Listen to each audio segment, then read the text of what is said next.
U.S. President Trump's tariffs are now hitting the silver screen. In a social media post, the U.S. president says he's ordering a 100% tariff on any movies that are being produced outside the United States. Trump says the movie industry is, quote, dying a very fast death because other countries are offering incentives to attract filmmakers and studios. To talk more about this morning, we're joined live by former Toronto Mayor John Tory. Mr. Tory, appreciate you joining us. I know how much you used to travel when you were, the role of mayor, promoting Toronto as sort of Hollywood North, bringing, films and movies, TV shows, etc.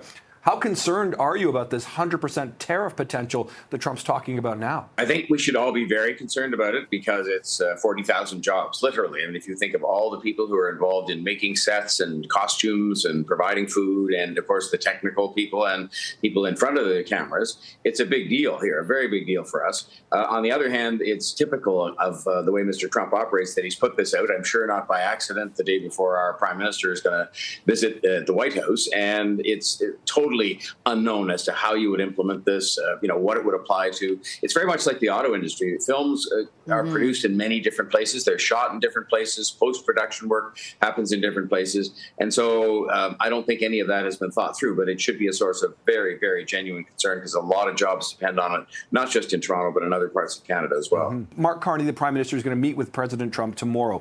51st state's going to be on the agenda. Tariffs are going to be on the agenda. Annexation. Do you think he can jam this, Hollywood 100% tariff onto the agenda as well? And how important is it that that does get discussed tomorrow?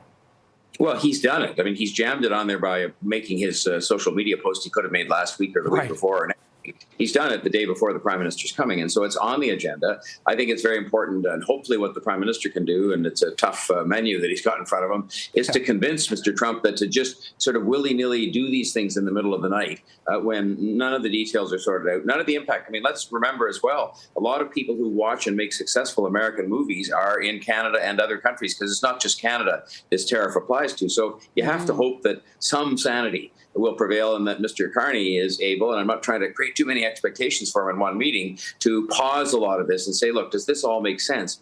Because we've said before, as you know, as Canadians, this is going to hurt you as much as it's going to hurt us. And even just looking at the box office, and saying, well, if people started not attending and not watching American movies, the streaming services, I mean, are they caught by this? So there's a lot of unanswered questions, as usual, with a lot of these kind of midnight pronouncements that are made by President Trump.